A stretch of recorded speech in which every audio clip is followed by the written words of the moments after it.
The Colorado Rapids, on paper, are one of those teams the Sounders should be able to beat handily.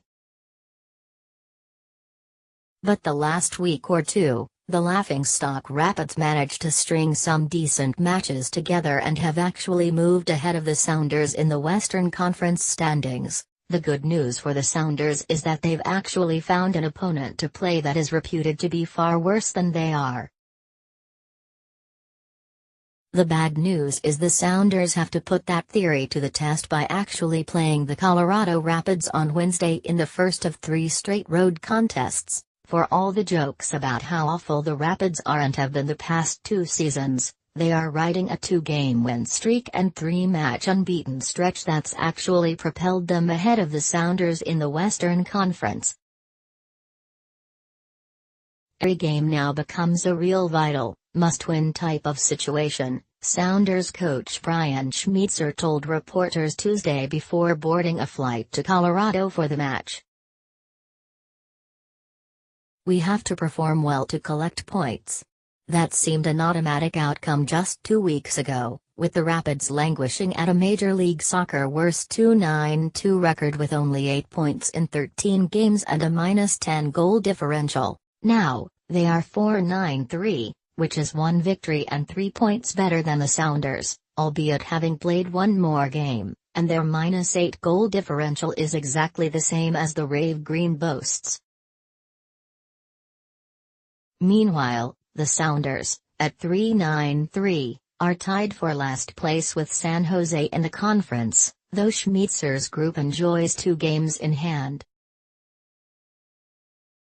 They also don't have the worst record in MLS, that honor belonging to 274D.C. United and their 10 points, though they enjoy 2 games in hand on the Sounders. It's worth noting that when the Sounders face DC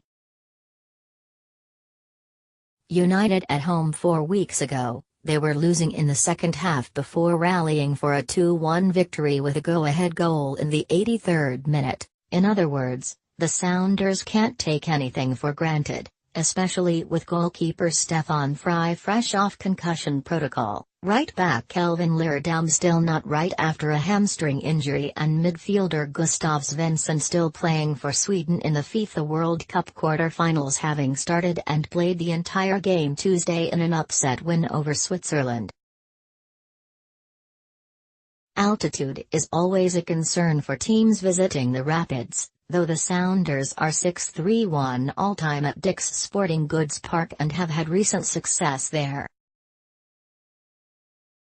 A year ago on July 4, the Sounders notched a 3-1 win at Colorado. The prior season, they captured the opener of the Western Conference Final there ahead of winning their first MLS Cup.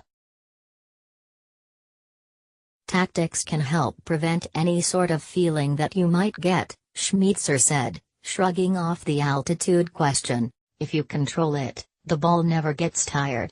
The question is whether the Sounders will have enough gas left after this one to stay in the conference playoff hunt." They head to New England for what should be a tough match on Saturday and then to Atlanta for an even tougher one 8 days after that.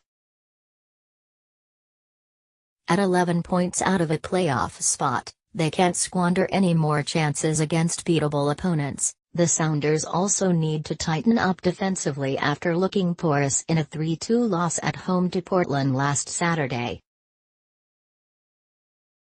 "It's tough to come back from a game like that and win a game," midfielder Christian Roldan said. "We're going to be on the road and this game is going to be a tough road game. We have to be strong mentally and strong defensively as a unit. Their poor results at home mean the Sounders will likely need to steal a road win someplace soon against teams besides the ones, like the Rapids, that they are expected to beat to get back in the playoff hunt." Roldan talked about how winning at Colorado and New England could serve as a catapult to launch the Sounders season. "As players, we play this game to win," Roldan said of the Sounders, "not for money, not for losing, not for fame. We play this game to win trophies and that's been the goal since day one. But before any trophies are put, Up for grabs, they'll have to prove they are better than a franchise that, until the past week or two, was widely viewed as nothing short of a laughingstock.